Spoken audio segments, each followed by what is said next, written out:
xQc gets absolutely bodied, where he's trying to say, oh my God, the left, they're totally unhinged and they're so violent and this is unacceptable. And then Destiny comes in like a buzzsaw and lays out literally the exact opposite of what you're saying is the truth. What's up, y'all? It's your man, World. And recently, Kyle Kulinski from Secular Talk covered the debate between Destiny and xQc about the conversations happening by public figures from separate political groups or parties or sides, if you will, relating to the death of Charlie Kirk. No matter how you feel about these people, this debate regarding how people feel about what people said is close to the end of the conversation regarding Charlie Kirk as a whole.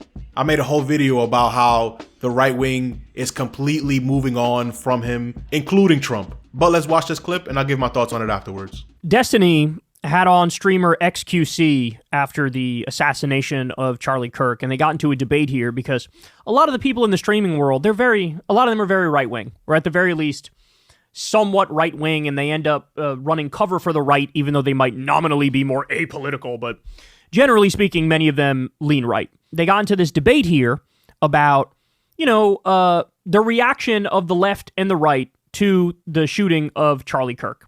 And this is a fucking amazing clip because xQc gets absolutely bodied, where he's trying to say, oh my God, the left, they're totally unhinged and they're so violent and this is unacceptable. And then Destiny comes in like a buzzsaw and lays out literally the exact opposite of what you're saying is the truth. Watch this. You think it's a problem, but it's not. Every large media outlet and lawmaker on the left has unequivocally called it out as bad. Every person on the right is calling for fucking war and vengeance. Oh my, that's the utopia pill. I feel like this is like. What's the utopia pill? What's the utopia pill? What do you mean by that? It's the leftist dumb fuck colored glasses. The dumb fuck colored glasses? Bitch, what? Dumb fuck's not a color, dog. Oh my, this is gonna get worse, isn't it? The left is calling this out. No, they have not.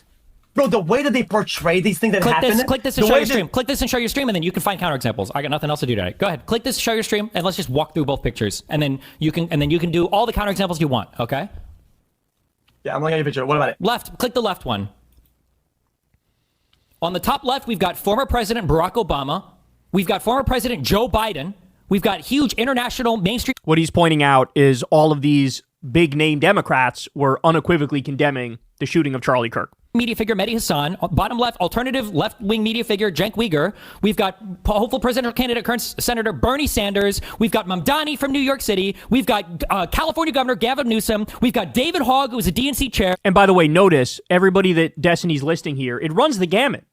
It runs the gamut from like center-left liberal to leftist. Like it runs the gamut.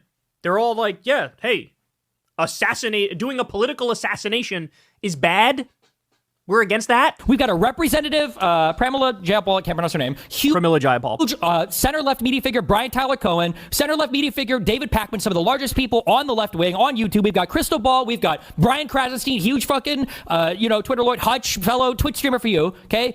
Go to the next fucking picture. What do we have from these people? These are some of the biggest right-wing accounts. You think that this is comparable? You think that both sides are doing the same thing? You can't say it. I'm going to show you this in a second, by the way, but what he's showing is all the right-wingers were flat out calling for war. It's night and day. The difference is every left-wing, big media figure and politician, liberal and left-wing, were condemning it. Every right-winger was saying, this means war. This means war, and you got to go for them. I can send you videos of people on the Daily Wire. If you want, we can go through Matt Walsh's response, where he says the time for playing nice is over. We can go through Ben Shapiro's response. What you did unironically, you sat there at your computer and you linked me this shit that compares Barack Obama to the libs of TikTok.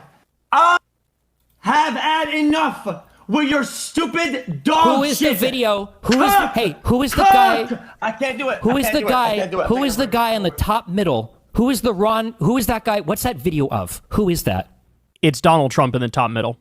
And he did an address from the Oval Office, which was like shitting on the left and saying they're the problem and they're the enemy. So, further proves his point. Did he walk away? Now, look, to be fair, I think he does come back, but it does look like he rage quit and then came back. Why? Because he got fucking obliterated. Destiny did a great job showing that the people that xQc and his people call the left, oh my God, may not even be politicians or people with any type of power. Just random accounts on Twitter that say things that he disagrees with. That's all the left, quote unquote, may just be for people like him. Because Destiny showed him, look at all these people that are not directly right-wingers. Democrats who won't even call themselves left, but are Democrats. You could say are not Republicans, all came out and denounced that shooting and political violence as a whole. What more do you want? Do you want people on Twitter that are making jokes do what? Repent? Regular people don't owe sympathy to nobody else. And that goes to anybody who considers themselves right-wingers on Twitter. It only becomes something when you have a public platform, or you're a politician, or you're the president of the United States. Other than that, who cares? A lot of people are gonna say distasteful things about every subject known to man. It used to be the right that said, get over it, it's just jokes. But now it's one of them. Now the jokes call for mandatory expulsion, getting fired from your job, not because they're calling for evil things to happen to others, but are laughing because something bad happened to one of their own people. It's worse than hypocrisy. And there's people even more powerful like Elon Musk who's calling for civil wars and violence to be the answer and are trying to make people scared enough everywhere in the world, not just in the US, but in the UK as well, that violence is the answer because you should be scared. You're in danger. And that's coming from the second richest man in the world who also owns Twitter. But I bet you people like xQc will never see that as a bad thing because they feel like they're on the same side. After about a week, the only time we hear about Charlie Kirk is to invoke his name as they're pushing for mass censorship for everybody, including right-wingers, because for some reason they think mass surveillance and mass censorship is gonna exclude them. You crazy. Peter Thiel and Palantir want control over everybody, including you. But let me know what you think about all this in the comment section below. Like the video, and if you're still watching, you might as well subscribe to the channel. Peace.